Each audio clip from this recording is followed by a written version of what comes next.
ने झट से कह दिया कि महाराज, आदमी बहुत बुरे होते हैं, और फिर सीधे कहानी सुनाने लगे। सालों पहले इलाहापुर नगर में महाधन नाम का सेठ रहता था।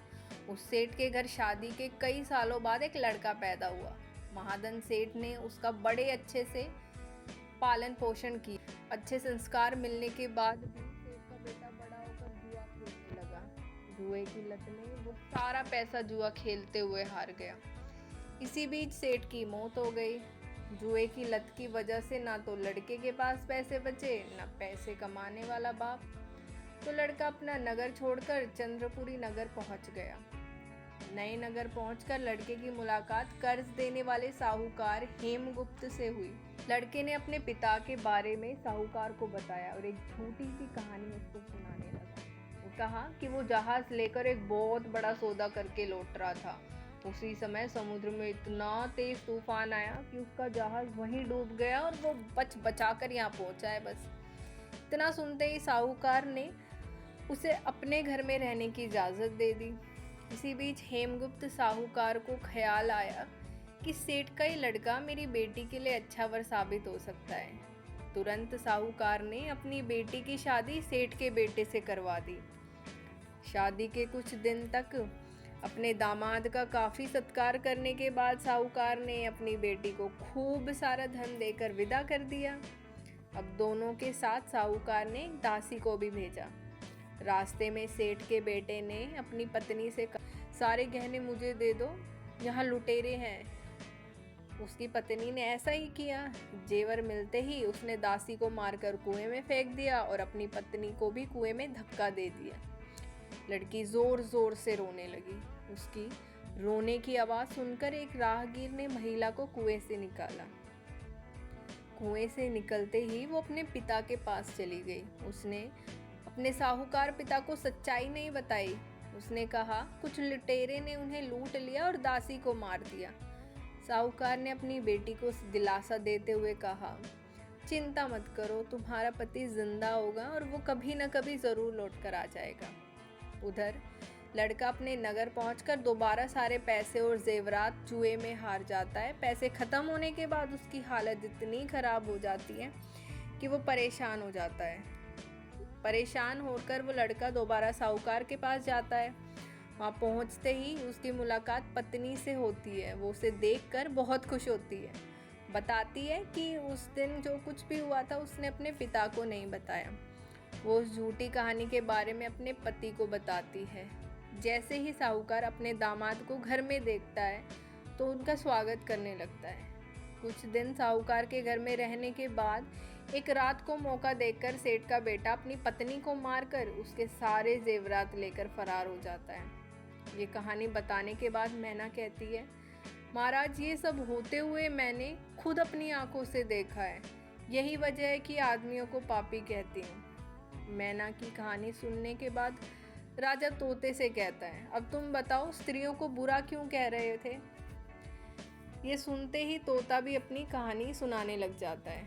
वो बताता है कि एक समय वो कंचनपुर में सागर दत्त नाम के सेठ के यहाँ रहता था। उसके बेटे का नाम श्रीदत्त था, जिसकी शादी पास के ही नगर श्री विजयपुर के सेठ सोमदत्त की बेटी से हुई थी। शादी के बाद व्यापार करने के लिए लड़का परदेश चला गया। उसकी पत्नी जयश्री उसका इंतज़ार बेताबी से करती थी, लेकिन 12 साल गुजर गए। वो परदेश से लौटकर ही नहीं आया। अपने पति का इंतज़ार करते हुए एक दिन महिला अपनी छत से एक पुरुष को आते हुए देखती है। वो उसे बेहद पसंद आता है। वो उसे अपनी सहेली के घर बुलाती है, उससे बात करती है और उससे रोज़ अपनी सहेली के घर मिलने को कहती है। अब श्रीदत्त की पत्नी जयश्री उस युवक से रोज़ मिलने लगी। ऐसा होते होते कुछ महीने बीत गए। इस बीच एक दिन जयश्री का पति श्रीदत्त परदेश से लौट आता है। महिला अपने पति को देखकर परेशान हो जाती है। थका हारा श्रीदत्त आराम करने के लिए बिस्तर पर लेटते ही एकदम सो जाता है। मौका देखते ही उसकी पत्नी उस युवक से मिलने के लिए अपनी सहेली के घर चली जाती है। रात को उसे बाहर जाते हुए देख एक चोर उसका पीछा करता है। वो देखता है कि वो किसी घर में चली गई। अफसोस, वो युवक सांप के काटने की वजह से मर जाता है। जैसे ही जयश्री उसे देखती है तो उसे लगता है कि वो सो रहा है। वो उसके करीब जाती है। उसी समय पास के पीपल के पेड़ पर बैठे भूत मरे हुए युवक के शरीर में घुसता है और महिला की नाक काटकर वापस पेड़ पर बैठ जाता है। रोते हुए वो अपनी सहेली के पास पहुंचती है और उसे पूरी कहानी बताती है। सब कुछ सुनकर उसकी सहेली जयश्री को सलाह देती है कि चुपचाप घर चली जाओ और ज़ोर ज़ोर से रोने लग जाना। जैसे ही कोई नाक के बारे में पूछे तो कह देना कि तुम्हारे पति ने काट दी है। वो ऐसा ही करती है। लड़की का पिता श्रीदत्त की शिकायत करता है। इसके बाद सभा में सभी पेश होते हैं। जैसे ही राजा लड़की की कटी हुई नाक देखता है तो गुस्से में उसके पति को सूली से लटकाने का फैसला सुना देता है। अब उस सभा में चोर भी मौजूद होता है जिसने श्रीदत्त की पत्नी को रात में घर से बाहर जाते और अन्य चीज़ों को देखा था। राजा द्वारा सुनाई गई सज़ा को सुनते ही चोर बहुत दुखी होता है। वो किसी तरह से हिम्मत करके राजा को सारी कहानी बताता है। कोई भी उसकी बात पर विश्वास ही नहीं करता। तो चोर कहता है, आप वहाँ चलकर देख लीजिए, भूत भी वही है, युवक की लाश भी वही है। जब जांच की जाती है तो सारी बात सच निकलती है। ये बताकर तोता कहता है, राजन, महिलाएं इतनी दुष्ट होती हैं। इतना कहकर बेताल राजा विक्रमादित्य से कहता है, बताओ महिला और पुरुष में से ज़्यादा पापी कौन? राजा कुछ देर सोचकर बताते हैं, महिला ज़्यादा पापी है।